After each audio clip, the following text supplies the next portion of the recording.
Hi, Mark Jeffries here. I've got a day off work, and I'm home, and I feel like a coffee. Do you want to come?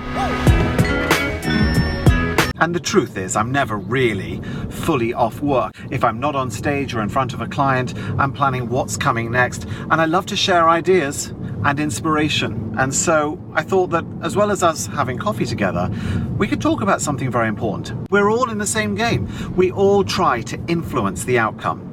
We try to influence other people. Why? Because we want them to make the right decision. Oh, thanks, mate. That was very nice. And that's a decision that's not just right for us, because it is obviously good for us, but most importantly, it's right for them.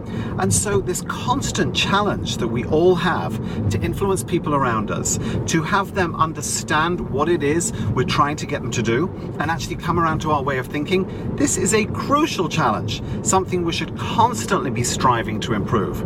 So influence is crucially important.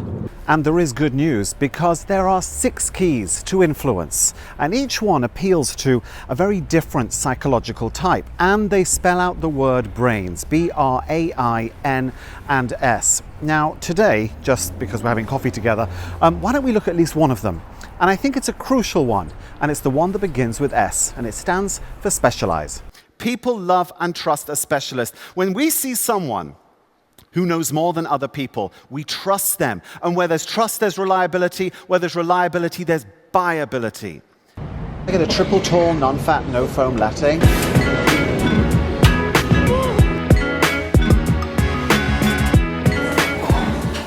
I didn't know what you wanted, so I didn't get you anything. But I did get myself this. Listen, hold on. We are all broadcasters. Think of it this way. Every time you issue a single tweet, you're broadcasting. You're broadcasting your opinion, your ideas, you're broadcasting who you are as a person. I actually tell my kids the whole time, don't think that you put out a tweet and it gets forgotten. That thing is there forever. You're never alone with a microphone, right? I think certain politicians learned that this week. And you are never alone once you start to broadcast who you are. But this is great. This is very good news. Because every time you tweet, every time you send out an email, every time you decide to write a white paper or perhaps issue a blog, you're broadcasting. You're telling people, this is who I am. This is what I stand for. And this is why I am a specialist in my chosen subject. And we all trust specialists more. You know, if you've gone to a doctor and the doctor's just not sure, and he looks at your ailment and goes, I think you should see a specialist. This is actually kind of good news. I mean, yes, it's bad news as well, because it could be terrible. But the good news is a specialist is finally going to take a look at what might be wrong with you. And presumably, a specialist knows more than anybody else. So be the specialist and make sure people know that you exist. Put yourself on the radar. There's no point in issuing proclamations about your expertise once a year. It has to be regular. It almost, are you ready for this? It almost has to be annoying. You have to be in people's faces. Why? Because otherwise they forget you. People often worry that if you issue too many tweets or you send out too many emails to your list, people are going to get annoyed. They're going to say, I'm done with this. I'm going to unsubscribe. I'm going to unfollow. Sure, that's going to happen. But don't worry about it, because the people who do care, the people who are going to buy from you, they do want your information. They do want your insight and your ideas. So make sure that you put yourself on the radar regularly, because proving that you're a specialist is not a one-time deal. So you want to make sure that people understand you're a specialist. We've talked about conversations, emails, blogs, maybe even a white paper, but how far are you prepared to actually take it? What's the next step? Well, how about recording your voice? We all have a voice.